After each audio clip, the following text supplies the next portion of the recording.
पढ़े लिखे नौजवान जनाब रफीक खान साहब, साबका वजीर जैसे, चौधरी लाल मोहम्मद साबिर जैसे और साबका एडीजीपी मसूद चौधरी साहब जैसे ही जमीन ने पैदा किए, हमें उन सब पर फख्र है और अल्लाह ताला से दुआ करते हैं कि अल्लाह ताला उन्हें जन्नत नसीब करे और इस सरे जमीन से और नए नौजवान पहाड़ी गुज्जर भाई, हिंदू भाई निकले और जो अपने इलाके की, अपने जिले की, अपने रियासत की और मुल्क की खिदमत करें। मैं चौधरी अब्दुल गनी साहब मरहूम को याद रखे बिना और जिक्र करे बिना नहीं रह सकते। आज से 40-45 साल पहले जब मैं यूथ कांग्रेस में था तो मैं जब कभी भी इंदिरा गांधी वजीर आजम राजौरी पुंछ आती थी, राजौरी के इलाका अलावा वो पुंछ और बैंडर हमेशा आती थी और इमरान साहब के दादा तकरीबन 6.25 फुट और 6 फुट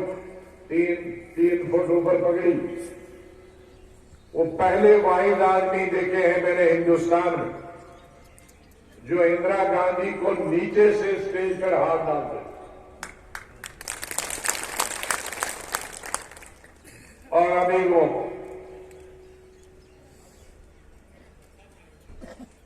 गनी साहब अभी दूर दूर से आए होते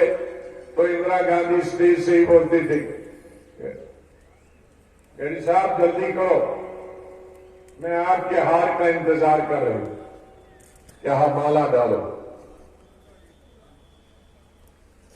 मुझे तब का याद है इंदिरा गांधी की वो बातें कि इस राजौरी पुंछ के बॉर्डर के इलाके ने आमतौर पर और इस मेंढर के इलाके के लोगों ने, हमारे गुज्जर भाई, हमारे पहाड़ी भाइयों ने जो 1947 से लेकर आज तक कुर्बानियां दी हैं, उस कुर्बानी को नजरअंदाज नहीं किया जा सकता। जब हिंदुस्तान के 2 बंटवारे हो रहे थे, बंटवारे के वक्त और बंटवारे के बाद जिस तशद्दुद, जिस जुल्म का निशाना यहां के लोग बने, मेंढर का, उसे नजरअंदाज नहीं किया जा सकता। इस रियासत की हिफाजत के लिए, इस रियासत की सीमाओं के लिए, मुल्क की सरहदों को बचाने के लिए जो आपने कुर्बानियां दी हैं, मैंने इंदिरा गांधी के मुंह से सुना है अपने आप और मरहूम चौधरी अब्दुल गनी साहब की जबान से सुना है कि वो उसका हिस्सा थे, उस कुर्बानी का, उस जद्दोजहद का, उस लड़ाई का, उस संघर्ष का। और आज कोई लीडर ये कहे हमारी रियासत का, हमारी राजौरी पुंछ के या हमारी रियासत के दूसरे गुज्जर बकरवाल भाइयों के लिए कि वो बेईमान है, पैसे के लिए बिक जाते हैं, पैसे लेकर वोट देते हैं। मुझे बहुत ही अफसोस है और शर्मिंदगी कि जिन लोगों ने पूरे बदन पर कपड़े होकर भी नहीं, शिकार हुए दुश्मन का, सरहद पर गोलियों का शिकार हुए, मिलिटेंसी का शिकार हुए और यहां की फौज के साथ सरहदों की हिफाजत की, उनके आज उसके बदले में अगर कहेंगे हम कि ये रिश्वतखोर है तो बहुत नाइंसाफी हो। मैंने हमेशा जम्मू कश्मीर के गुजर और बकरवाल भाइयों और पहाड़ी भाइयों और कश्मीरी भाइयों, हिंदू भाइयों, जो भी हमारी रियासत के रहने वाले, चाहे वो सरहद पे हो, सरहद के अंदर हो या शहरों में रहने वाले, जब मैं चीफ मिनिस्टर भी था तो जो पाकिस्तान की तरफ से गोला बारूद होती थी, जिसकी वजह से हमारे बॉर्डर पे चाहे राजौरी पुंछ के लोग हों, चाहे जम्मू के लोग हों, छम से लेकर नौशहरा तक, चाहे सांबा के लोग हों, चाहे कठुआ के हमारे हिंदू भाई,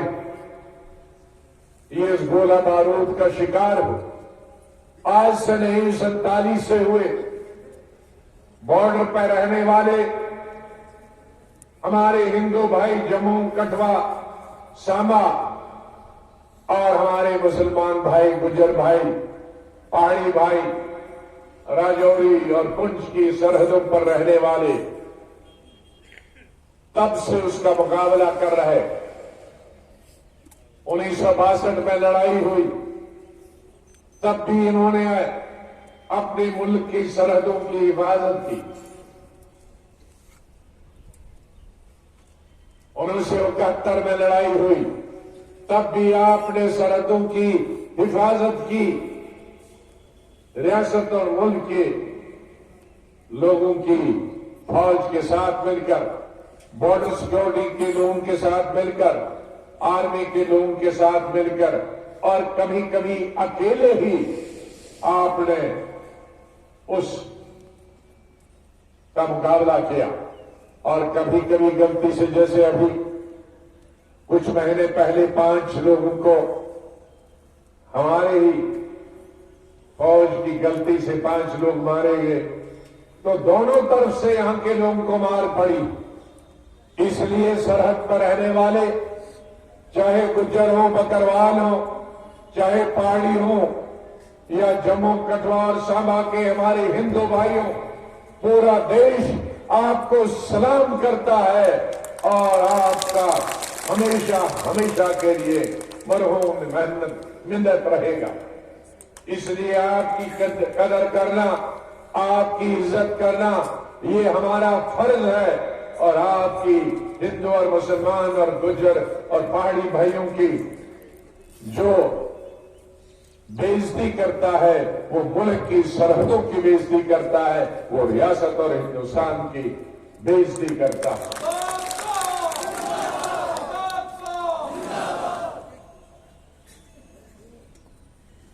चीफ मिनिस्टर होकर डीसी राजौरी पुंछ में मैंने कहा था